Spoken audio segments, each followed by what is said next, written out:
안녕하세요. 매곡고등학교 생명과학 학생들. 선생님은 박수정 선생님입니다. 자, 우리 지난 시간에 생태계의 특성에 대해서 학습을 했는데요. 오늘은 곤집에 대해서 학습을 하도록 하겠습니다. 자, 책은 261쪽입니다.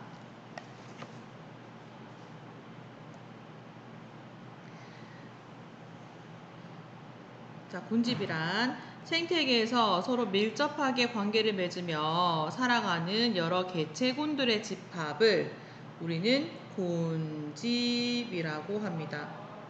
자, 우리 지난 시간에 개체군에 대해서 배웠는데 기억납니까? 개체군 A라는 종의 개체군은 A라는 개체들이 모여 있는 거죠. 그 다음에 B라는 종의 개체군은 B라는 동일한 종으로 구성이 되어 있으면 이제 B 개체군이죠. 이런 여러 가지 개체군들이 한 곳에서 아주 밀접하게 서로 관계를 맺으면서 살아가는 경우가 있는데 대부분의 경우겠죠. 이것을 뭐라고 한다? 곤집이라고 합니다. 우린 지난 시간에 개체군 내에서 상호작용에 대해서 배웠죠. 이제는 개체군과 개체군 사이에 무슨 일이 벌어지는지도 나중에 배울 겁니다. 그럼 첫 번째, 일단 군집의 구성을 한번 살펴볼까요? 군집을 구성하는 개체군은 영양 방식에 따라서 생산자, 소비자, 분해자로 설명할 수가 있습니다. 앞에서 우리 생산자, 소비자, 분해자 정의 한번 내렸죠. 생산자는 직접 유기물을 생산할 수 있는, 만들 수 있는 생명체고요. 소비자는 직접 유기물을 만들지 못하기 때문에 다른 생명체를 잡아먹어서 유기물을 섭취하는 아이고요. 분해자는 사체나 노폐물에 있는 유기물을 이제 사용하는 그런 특성을 가지고 있습니다. 자, 그러면 우리는 이러한 군집 전체를 조사할 때 어떤 종이 있는지를 조사를 하는데요. 제일 중요한 것은 우점종입니다. 자, 우점종이라는 것은 군집에서 가장 잘 적응해서 살아가는 개체군을 얘기하는데 이 군집을 대표하는 종이고요. 군집 내에서 중요치가 가장 높다라고 설명합니다. 중요치가 가장 높다. 중요치가 뭐지? 이거 나중에 다룰게요. 그 다음 희소종은 말 그대로 희소하다는 거죠. 그래서 개체수가 가장 적어서 발견하기 힘든 종을 얘기하고요. 핵심 종은 이게 개체수는 적지만요. 이 군집에 미친 영향이 매우 큰 종을 얘기합니다. 그다음 마지막에 특정 환경에서만 서식해서 군집의 환경 알려주는 그런 종이 있는데 이것은 지표종이라고 합니다. 대표적인 예가 지이류인데요. 얘는 이산화황에 대해서 매우 민감하기 때문에 대기오염이 생기면 바로 사라지는 종류입니다. 그래서 이것은 이산화황에 대한 지표종이라고 설명을 할 수가 있습니다.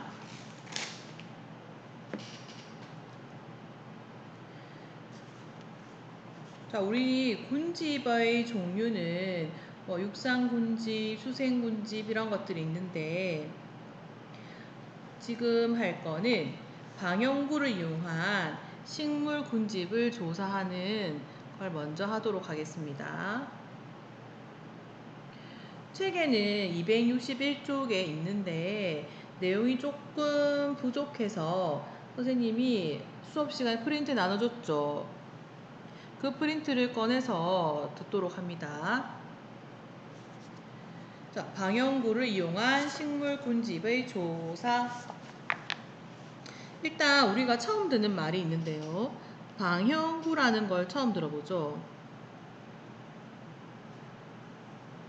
방형구는 이렇게 네모나게 생긴 도구입니다. 그래서 이거는 식물의 군집을 조사할 때 사용하는 틀이라고 생각하면 됩니다. 틀. 나무 틀로 보통 많이 만들고요.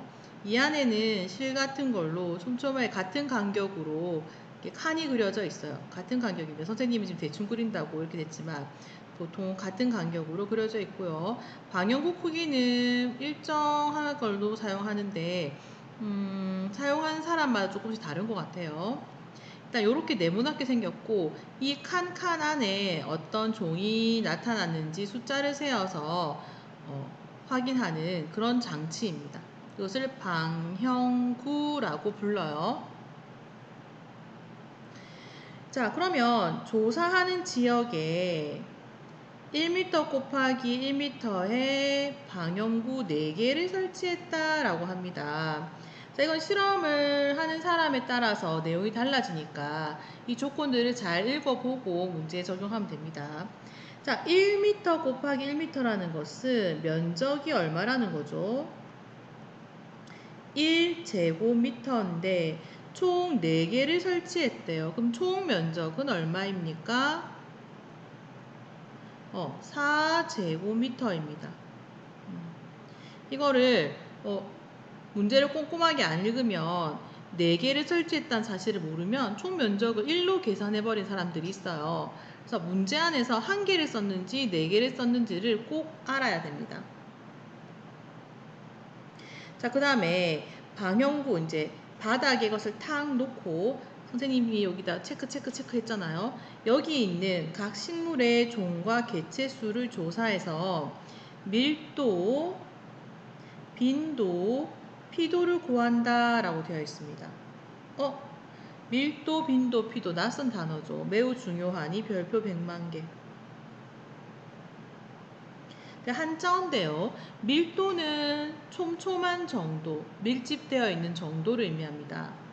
우리 앞에서 개체군 하면서 밀도 공식 하나 배웠는데 기억납니까? 전체 면적분의 개체수, 이게 밀도죠. 자, 그다음 빈도는 나타나는 횟수, 나타나는 정도, 이게 빈도고요. 피도는 덮을 피자입니다. 피부할 때 피고 모피할 때 피자예요. 덮고 있는 정도, 그러니까는 땅의 면적을 덮고 있는 정도를 피도라고 표현을 합니다. 한자어로 얘기하니까 조금 설명이 쉽죠.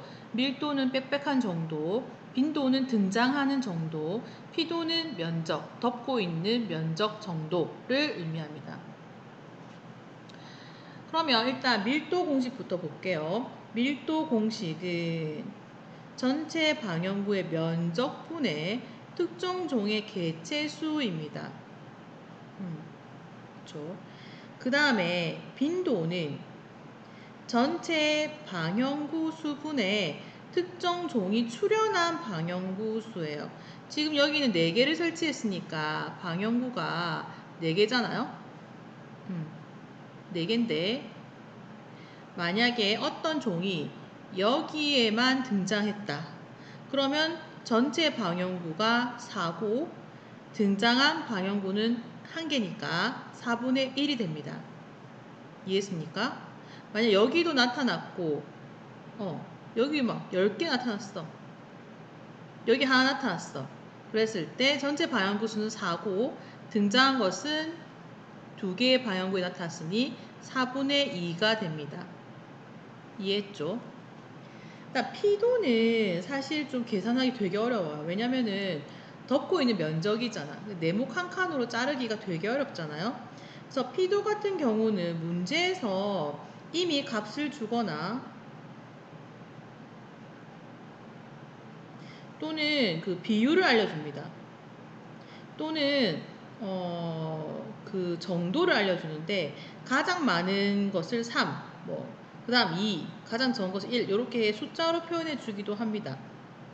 그래서 피도는 다양하게 값을 주는데 이 문제에서는 어떻게 얘기했냐면은 피도를 구할 때 어떤 종이 방영구의 한 칸에 출현하면 그 종이 한 칸의 면적 0.04제곱미터를 모두 점유하는 것으로 간주한다라고 조건을 걸어줬어요. 근데 이건 이 문제의 조건이지 다른 실험에서 또 다르게 조건을 줄 수 있기 때문에 이런 부분들은 어떻게 주지라고 꼼꼼하게 체크를 할 수 있어야 됩니다. 일단 피도란 전체 방영구의 면적분에 얘가 덮고 있는 점유하고 있는 면적이다. 이 공식은 꼭 기억하고 있어야 돼요. 외워야 돼. 외우자. 아까 한자어를 선생님이 얘기했잖아요. 그래서 대충 유추할 수 있습니다. 밀도는 빽빽한 정도니까 면적분의 개체수다. 빈도는 나타나는 정도니까 전체 방영구 수분에 출현한 방영구 수다. 피도는 덮고 있는 거니까 전체 면적분에 이 종이 덮고 있는, 점유하고 있는 면적이다. 이렇게 공식을 외울 수가 있습니다. 그렇죠? 사실 근데 이게 끝난 게 아니야. 사실은 우리는 지금 뭘 해야 되냐면은 얘가 이 식물 군집 내에서 우점종을 찾는 게 지금 중요한 문제거든요. 근데 우점종은 중요치가 가장 큰 게 우점종이고요. 중요치는 상대 밀도와 상대 빈도와 상대 피도를 더한 값이에요. 우리는 아까 밀도, 빈도, 피도의 공식에 대해서 배웠죠. 그런데 여기서 중요치는 상대 밀도, 상대 빈도, 상대 피도거든요. 그러면 상대 밀도, 상대 빈도, 상대 피도는 어떻게 구하느냐? 옆에 공식이 있네요.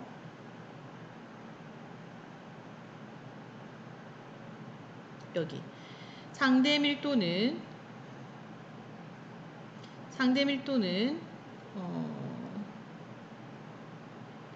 조사한 모든 종의 밀도의 합분의 특정 종의 밀도 곱하기 100. 상대 빈도는 조사한 모든 종의 밀도의 합분의 특정 종의 빈도 곱하기 100. 상대 피도는 조사한 모든 종의 피도의 합분의 특정 종의 피도입니다. 곱하기 100. 지금 이거는 퍼센트잖아, 퍼센트. 얼마나 차지하는지 그 상대값을 상대적으로 얼마나 차지하는지 알아보는 공식이고요. 그래서 이 값들을 다 더하면 그 값이 중요치가 됩니다. 이 중요치가 가장 큰 값이 뭐다? 우점종이다 라는 거죠. 우리 앞에서 우점종 배웠죠. 그래서 이 공식을 이용해서 실제로 살펴보도록 할게요.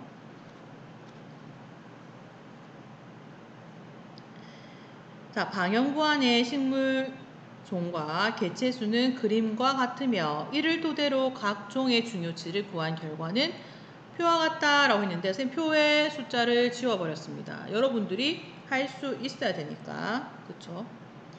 자, 그럼 일단 밀도를 한번 알아봅시다. 밀도는 총 면적분의 개체수죠. 그래서 면적이 1 더하기 1 더하기 1 더하기 1이니까 4잖아. 4. 똑같이 면적은 똑같죠. 그럼 개체수를 따져보자. 자, A종은 총 몇 개? 4개가 나왔네요. B종은 총 몇 개? 12개. C종은 총 몇 개? 16개. 이렇게 나왔습니다. 그렇죠. 그러면은 약분하면 1, 12, 에이?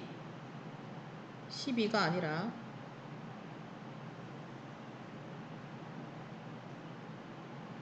3, B는 3, C는 4가 되겠다. 그렇죠? 자, 그다음 빈도를 알아보자. 빈도는 얼마나 자주 등장하냐라는 뜻이잖아요. 전체 방영구 수분에 나타난 방영구 수입니다. 그럼 지금 전체 방영구가 총 4개잖아요. 그래서 4, 4, 4고 A는 몇 개에서 나타났어? 여기랑 여기서 나타났네. 그러면 4분의 2. B는 4개 다 나타났네. 4, C도 4개 다 나타났네. 4. 그 값이 정리가 되죠.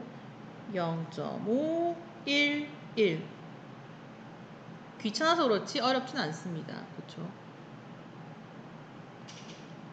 그 다음에 P도, 자, P도는 덮고 있는 면적이었는데 면적을 어떻게 구할지 위에 문제 줬잖아요. 어떤 종이 방형구의 한 칸에 출현하면 그 한 칸의 면적을 가진다라는 걸로 간주한다 했습니다. 그러면 P도의 공식은 전체 방형구의 면적분의 얘가 차지하고 있는 면적이니까 일단 면적은 4죠. 그리고 지금 한 칸이 0.04거든요.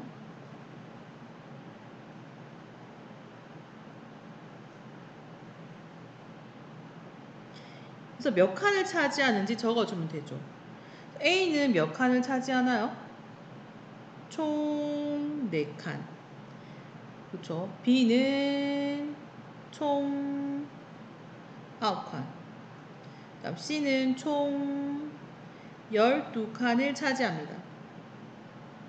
그래서 약분을 다다다닥 하면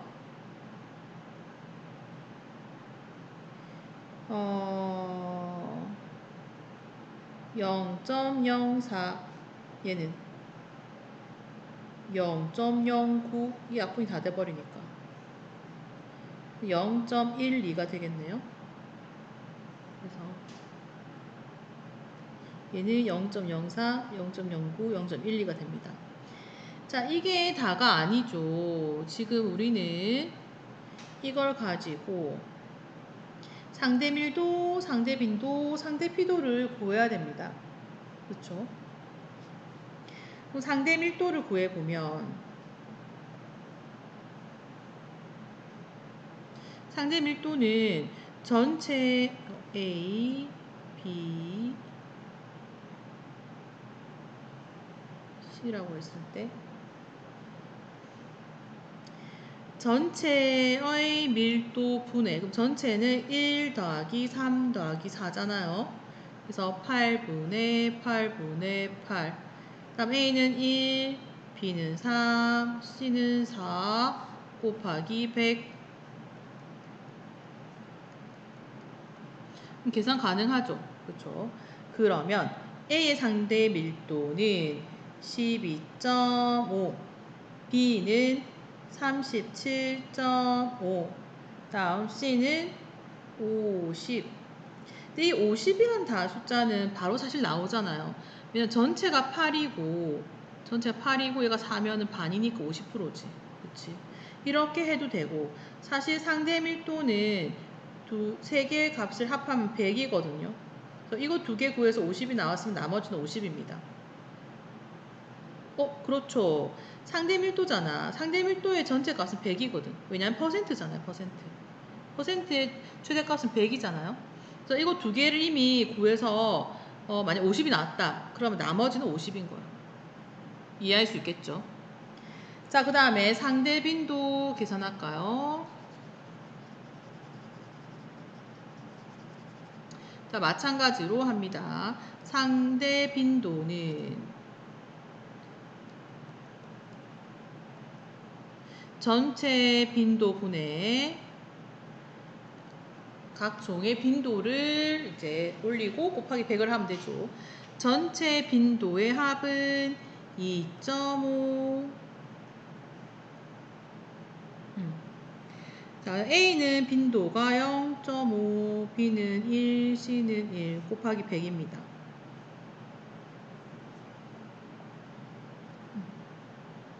자, 이렇게 계산을 하면 이건 좀 쉽다, 그치? 이게 밑에가 25니까 약분하면 4 이렇게 해가지고 하면 상대 빈도는 여긴 20, 그러면은 B는 40, B와 C와 값은 같잖아요. 그래서 40 이렇게 하면 되겠죠?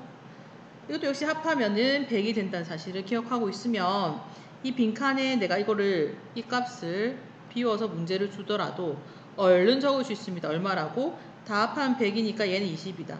그쵸? 자, 똑같이 상대 피도도 구할 수가 있습니다.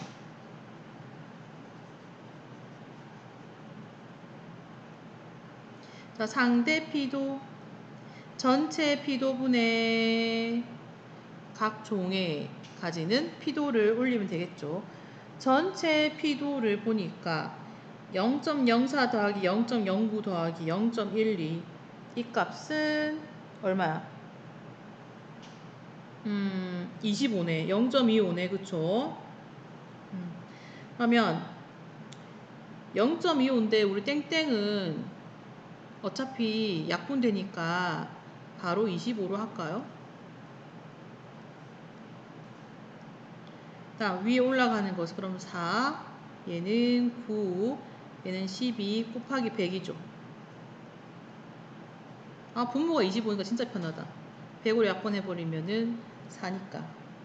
그래서 상대 피도가 16, 그리고 36, 그 다음에 48이 나옵니다. 그럼 여기서 중요한 것은 뭐냐면 중요치잖아, 중요치. 중요치는 이 값을 다 더한 것을 얘기합니다. 그래서 A는 위에 걸 다 더하면 48.5, B는 113.5, 다음 C는 138이 나옵니다.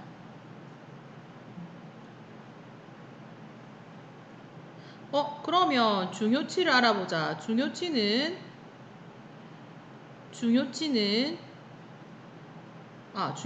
가장 큰 값을 가지는 것이 뭐라 했죠? 우점종이라 했죠. 세 개 중에서 이게 가장 큰 값을 가지네요. 그러면 이 군집에서 우점종은 뭐다? 바로 C다라고 정의를 내릴 수 있습니다. 결론을 내릴 수 있습니다. 정의가 아니라 결론을 내릴 수 있습니다. 아, 그렇구나.